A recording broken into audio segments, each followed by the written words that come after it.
Halo, selamat petang, salam sejahtera. Terima kasih karena bersama dengan saya di Nazilin Unity Channel. Ada yang kata polis lembab dan polis tergesa-gesa membuat dakwaan terhadap Muhyiddin Yassin. Tapi sebenarnya ini jawapan daripada perkara itu. Polis bukan lembab maupun tergesa-gesa menyiasat Muhyiddin.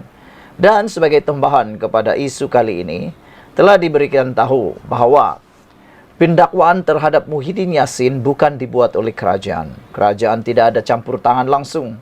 Kerana kerajaan tidak ada pun membuat laporan polis berkait dengan ucapan Muhyiddin itu. Tetapi ianya berdasarkan laporan-laporan polis yang telah dibuat oleh masyarakat. 300 laporan polis telah dibuat. Bahkan Istana Pahang sendiri, keluarga Istana Pahang sendiri membuat laporan terhadap Muhyiddin Yassin. Jadi kenapa nak salahkan pula Anwar Ibrahim? Kenapa nak salah pula kerajaan? Yang anda patut salahkan ialah orang yang membawa ucapan berunsur 3R tersebut. Kenapa orang yang mengucapkan itu tidak disalahkan? Itulah kan yang membawa masalah pula dicuba dipertahankan. Yang bukan membawa masalah pula diserang habis-habisan. Hari ini Ketua Polis Negara Rezaruddin Husin menjelaskan siasatan terhadap Presiden Bersatu Muhyiddin Yassin atas pertuduhan di bawah Akta Hasutan 1948 dilakukan mengikut prosedur dan bukannya secara tergesa-gesa. Katanya lagi, siasatan berhubung isu agama, raja dan kaum 3R dilakukan mengikut masa yang ditetapkan iaitu selama 7 hari. Manakala arahan pendakwaan pula datang dari Jabatan Peguam Negara AZC. Sebelum ini kita sudah diberitahu akan tunjukkan prestasi kita dalam masa 7 hari. Tiada kena mengena tergesa-gesa. Kalau kata hari ini siasat, esok tuduh mungkin tergesa-gesa, kata beliau lagi. Dalam masa 7 hari itu mungkin siasatan habis dalam masa 4 hari. Dan AGC pula akan ambil masa 1 atau 2 hari pula atau 24 jam saja. Rakam keterangan dan arahan tuduh daripada AGC. Tidak timbul isu tergesa-gesa, tapi memang ambil masa yang ditetapkan. Kalau lambat nanti orang kata kita lembab. Bila kita cepat pula orang kata ada tergesa-gesa pula. Mana satu yang betul? Katanya kepada wartawan di Kuala Krai, Kelantan hari ini. Muhyiddin disiasat berhubung ucapannya di Felda Prasu Kelantan semasa PRK Nenggiri ketika dia mengulas mengenai pelantikan Perdana Menteri selepas pilihan raya umum ke-22 pada tahun 2022. Ucapannya disifatkan sebagai menghina yang di-Pertuan Agong ketika itu, iaitu Al-Sultan Abdullah Riayatuddin Al-Mustafa Bilal Shah. Ketua Pembangkang Hamzah Zainuddin mendakwa undang-undang hasutan yang sebelum ini ditentang oleh Pakatan Harapan kini digunakan untuk menakut-nakutkan pemimpin PN. Kata beliau, Muhyiddin hari ini memohon untuk dibicarakan atas pertuduhan menghasut di Mahkamah Session Gua Musang di hadapan Hakim Nik Muhammad Tarmizi Nik Muhammad Sukri. Saudara-saudara sekalian, beberapa komen daripada netizen berkait isu ini ialah mereka kata dah mula panik ke Perikatan Nasional Pembangkang ini sehingga mereka mula mengaitkan pula dengan masa dan tergesa-gesa. Sekian dulu untuk kali ini. Jangan lupa tinggalkan komen anda, tekan butang subscribe. Bye-bye. Salam sejahtera. Terima kasih kerana bersama dengan saya di Nazilin Unity Channel. Tak henti-henti nak bermain dengan fitnah. Ini lagi yang dibuat oleh Walaun, oleh geng-geng pembangkang. Kalau baru-baru ini mereka sudah kehabisan isu, kehabisan modal politik. Nak burukkan Anwar Ibrahim tak tahu bermula dari mana. Kerana semuanya sudah diperbaiki. Antaranya harga minyak telah pun turun 3 minggu, 4 minggu berturut-turut. Kalau tak silap 3 minggu berturut-turut. Selain daripada itu, Anwar Ibrahim juga telah menangani dengan baik isu Israel Palestin. Anwar Ibrahim juga telah menyelesaikan isu gaji pekerja awam. Banyak yang telah diselesaikan oleh Anwar Ibrahim sehingga makin ramai suka dengan Anwar Ibrahim.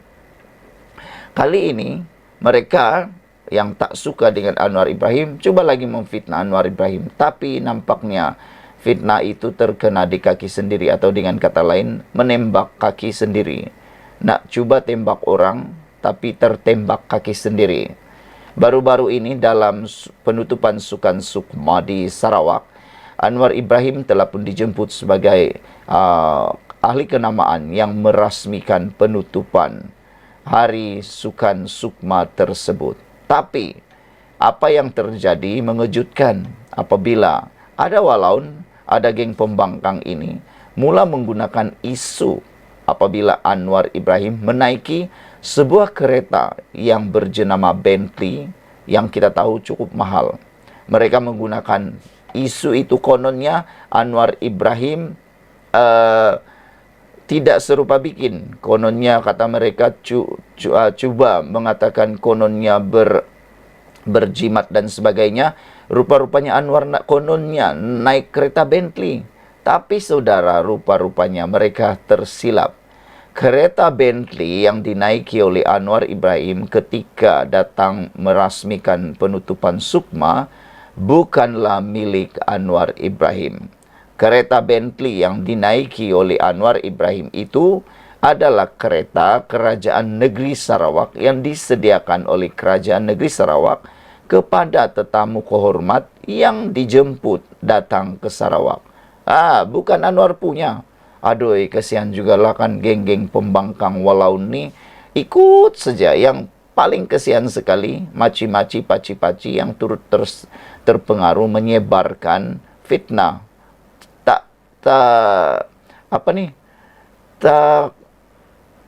Tak sudah-sudah mereka bermain isu politik seperti itu. Dapat free dosa, kata netizen. Para penyokong Anwar Ibrahim kata, sia-sia dapat dosa kering, dosa percuma kerana terikut-ikut memfitnah Anwar Ibrahim. Jadi disahkan kereta Bentley yang dinaiki Perdana Menteri di Sarawak bukanlah milik Anwar Ibrahim, tapi milik Kerajaan Sarawak, disediakan oleh Kerajaan Sarawak. Kelibat Perdana Menteri Datuk Seri Anwar Ibrahim menaiki sebuah kereta mewah jenama Bentley Flying Spurs di Sarawak baru-baru ini menjadi bualan orang ramai. Difahamkan beliau hadir merasmikan penutupan Sukma Sarawak pada 24 Ogos lalu. Selepas selesai majlis penutupan, beliau dijemput oleh sebuah kereta di hadapan venue berkenan sehingga menjadi bahan serangan penyokong pembangkang.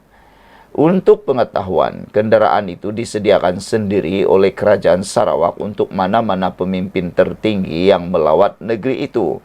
Bukan sahaja Anwar Ibrahim, tapi dari luar negara pun naik kereta itu kalaulah mereka itu adalah tetamu kehormat untuk Sarawak. Menurut seorang aktivis politik, Syam Gaz, nombor plat kereta kebiasaannya akan ditukar berdasarkan kepada siapa yang menaiki kenderaan itu. Namun, perkara itu telah disalaherti dan digunakan oleh penyokong pembangkang untuk menyerang kerajaan. Dalam satu video dimuat naik di Facebook, seorang pengguna mempertikai kereta mewah yang digunakan oleh Perdana Menteri Anwar Ibrahim.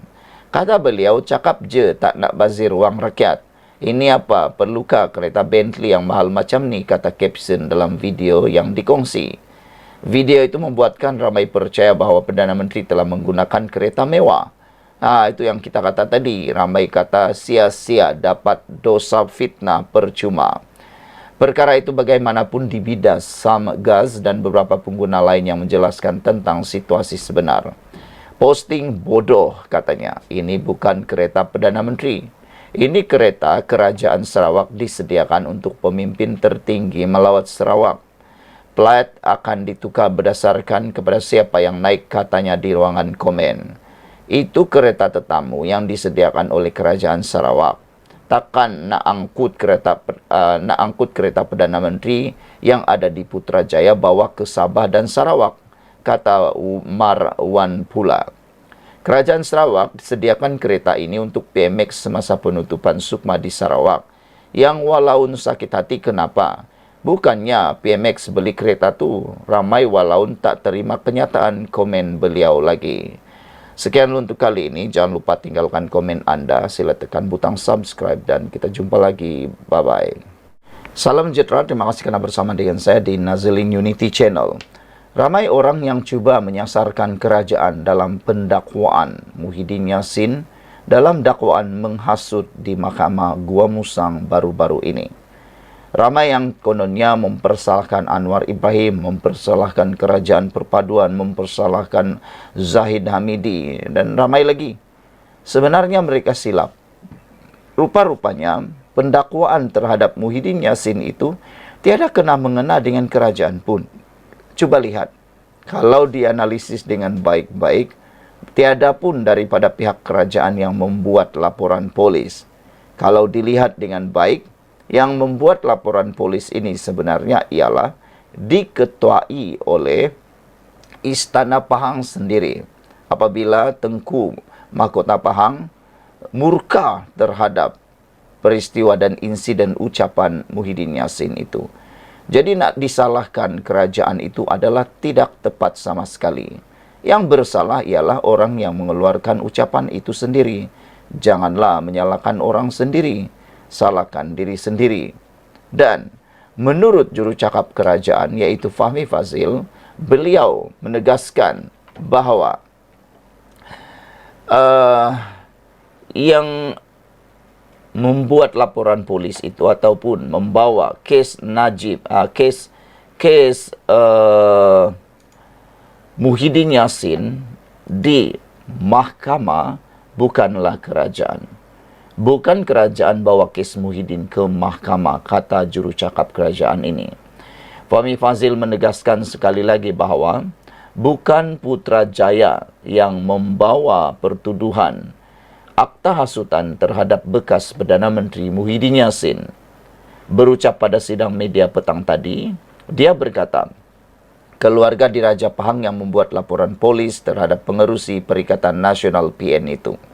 Kalau ada orang kata, banyak pembangkang sekarang di dalam media sosial kata, ada yang kata Anwar Ibrahim hipokrit apabila menggunakan akta hasutan. Sebenarnya, Anwar tiada pun buat apa-apa. Yang membuat laporan polis itu termasuklah keluarga Diraja Pahang. Jadi, kenapa pula Anwar Ibrahim yang bersalah? Padahal Anwar Ibrahim tiada pun buat laporan polis. Yang mengheret Muhyiddin ke mahkamah ini ialah tindakan beliau sendiri dan laporan polis yang dibuat oleh 300 lebih orang dan juga termasuklah laporan polis dibuat oleh Istana Pahang. Berucap pada sidang media petang tadi, Fahmi berkata keluarga Diraja Pahang yang membuat laporan polis terhadap pengerusi Perikatan Nasional PN itu. Saya tegaskan sekali lagi bahawa bukan kerajaan yang membawa kes-kes berkaitan Sultan ini ke mahkamah, kata Fahmi. Tapi laporan polis itu telah dibuat oleh pihak istana, sama ada wakil Istana Selangor terhadap Menteri Besar sama seperti wakil Istana Selangor terhadap Menteri Besar Kedah ataupun wakil Istana Pahang dalam kes Muhyiddin, katanya. Fahmi yang juga Menteri Komunikasi menjawab kritikan terhadap Kerajaan Persekutuan kerana didakwa menggunakan akta hasutan terhadap musuh politiknya. Ini selepas Muhyiddin didakwa di Mahkamah Kelantan kemarin berhubung ucapannya semasa pilihan raya kecil Nenggiri baru-baru ini yang menimbulkan kemurkaan pihak Istana Pahang kerana menuduh Sultan Abdullah Sultan Ahmad Shah menggagalkan percubaannya untuk membentuk kerajaan selepas PRU ke-15. Pertuduhan yang dirangka mengikut Seksyen 4 dalam kurungan 1 Akta Hasutan adalah berhubung ucapannya di Felda Perasu Kelantan pada 14 Ogos lalu. Berdasarkan transkrip yang dilampirkan pada kertas pertuduhan, dakwaan terhadap Muhyiddin adalah atas kenyataannya ketika dia menyorot mengenai yang di Pertuan Agong sebelum ini tidak memanggilnya untuk membentuk kerajaan selepas pilihan raya umum lalu, walaupun mendakwa mempunyai sokongan 115 ahli parlimen. Sebelum ini, Menteri Besar Kedah Muhammad Sanusi Maknur, yang juga daripada Perikatan Nasional, dikenakan 2 pertuduhan di bawah akta hasutan berhubung kenyataan yang menyentuh pihak Istana Selangor. Sementara itu, mengulas lanjut, Fahmi mempertahankan peranan peruntukan undang-undang termasuk akta hasutan dalam mempertahankan institusi diraja. Menurut Menteri itu, golongan diraja tidak mempunyai forum untuk berdebat dan mempertahankan diri Tidak seperti ahli politik, ahli parlimen dan orang awam. Kita perlu pastikan institusi raja-raja ini bukan hanya berdaulat tetapi juga dipertahankan. Maka pada waktu ini fungsi itu ada juga yang boleh dimainkan oleh undang-undang termasuk akta hasutan, katanya lagi. Apa pendapat anda semua? Jangan lupa tinggalkan komen anda, tekan butang subscribe. Kita jumpa lagi. Bye-bye. Salam sejahtera, terima kasih karena bersama dengan saya di Nazilin Unity Channel. Dengan keputusan terkini daripada mahkamah ini, dijangka ianya akan lebih menyusahkan lagi Najib untuk lepas daripada kes 1MDB. Ini terkini apabila dua orang eksekutif Petro Saudi telah pun didapati bersalah dan dihukum penjara kerana menyeleweng duit atau dana 1MDB. Wah, menarik saudara untuk kita ketahui tentang hal ini. Jom kita bacakan. Mahkamah di Swiss akhirnya mensabitkan dua eksekutif dituduh menggelapkan $1.8 bilion dari 1MDB. Bayangkan saudara, dana yang digelapkan itu datang daripada 1MDB berjumlah $1.8 billion US dollar. Bayangkan itu kalau dinilai dalam ringgit Malaysia, lebih kurang dalam 5 bilion ringgit Malaysia. Ada ramai yang bersyukur kerana akhirnya rakyat Malaysia mendapat pembelaan. Rakyat Malaysia akhirnya menikmati apa yang dikatakan keadilan. Mahkamah Jenayah Persekutuan Switzerland hari ini mensabitkan kesalahan ke atas dua eksekutif di sebuah syarikat cari dan gali minyak yang dituduh menggelapkan lebih 1.8 bilion US dollar daripada 1MDB. Keputusan itu episod terbaru dalam skandal 1MDB, kisah kompleks rasuah antarabangsa yang melanda banyak institusi kewangan dan individu di seluruh dunia sejak dakwaan salah laku pertama kali muncul pada tahun 2015. Pendakwa raya mendakwa Patrick Mahoney, seorang warga Switzerland British, dan Tarek Obaid, seorang warga Swiss Saudi, membantu menubuhkan usaha sama dengan 1MDB dengan mewujudkan tanggapan bahawa syarikat mereka, iaitu Petro Saudi, disokong oleh kerajaan Saudi. Walaupun tanggapan itu tidak benar, tertuduh berjaya memujuk lembaga pengarah 1MDB untuk menyertai perancangan mereka pada 2009 sebelum menipu syarikat itu menurut pendakwa raya.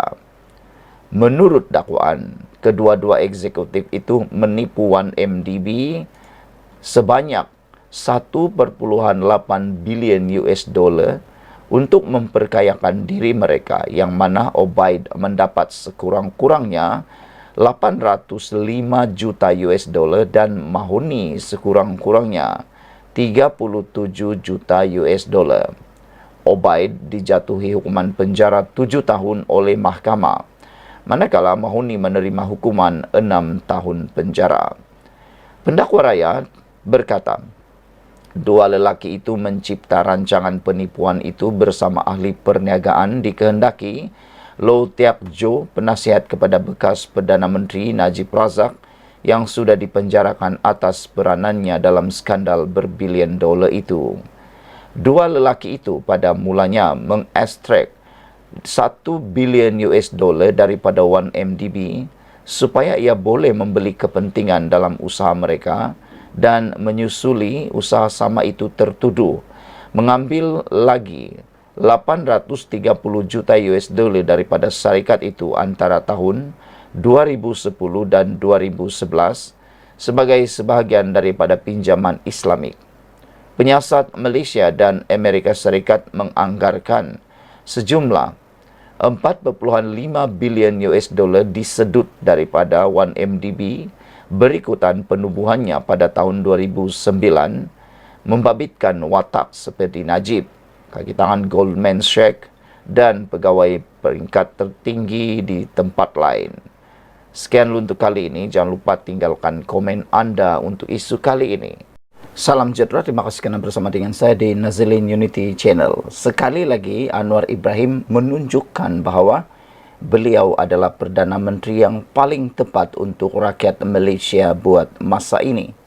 Apa yang menariknya ialah, sekali lagi, mulut-mulut puaka para pembangkang, khususnya Perikatan Nasional, ditutup sekali lagi rapat-rapat oleh Anwar Ibrahim.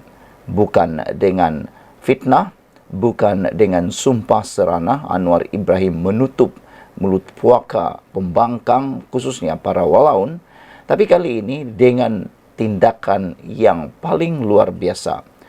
Ini sekali lagi harga diesel diturunkan bermula hari ini. Bayangkan, ini adalah kalau tak silap dah kali ketiga Kerajaan Perpaduan Madani pimpinan Anwar Ibrahim menurunkan lagi harga minyak. Harga minyak diesel dari RM3.23 turun lagi 5 sen bermula hari ini kepada RM3.18 seliter.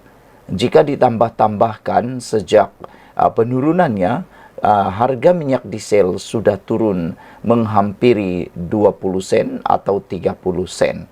Saudara, itu satu nilai yang cukup besar. Dan dijangkakan penurunan harga minyak diesel ini akan terus berlaku lagi.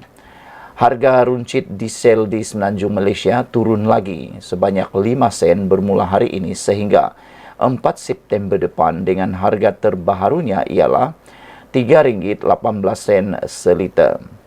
Ramai penganalisis politik dan juga pemerhati politik mengatakan ini akan membuatkan parti pembangkang akan lebih kehilangan modal politik, khususnya dalam mana-mana ceramah kempen. Kerana kalau sebelum ini mereka mengejek Anwar Ibrahim dengan harga minyak turun, kali ini betul-betul minyak dah mula turun.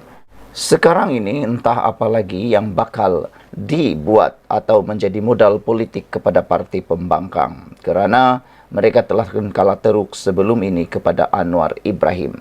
Saudara-saudara sekalian, serentak dengan penurunan harga diesel ini, harga runcit petrol Aron 97 juga telah diturunkan sebanyak 5 sen kepada RM3.42. Kementerian Kewangan MOF dalam satu kenyataan hari ini memaklumkan penetapan kadar harga itu adalah selaras dengan tren penurunan harga pasaran minyak dunia ketika ini.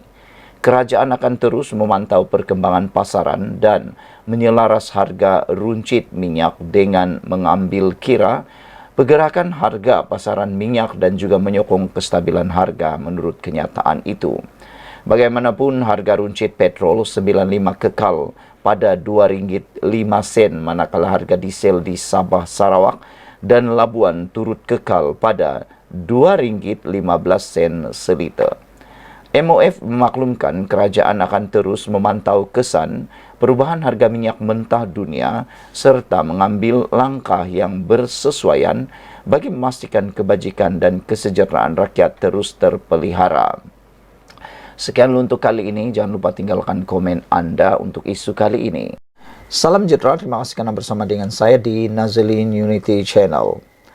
Muhyiddin patut contohi Najib, letak jawatan sebelum dihukum bersalah.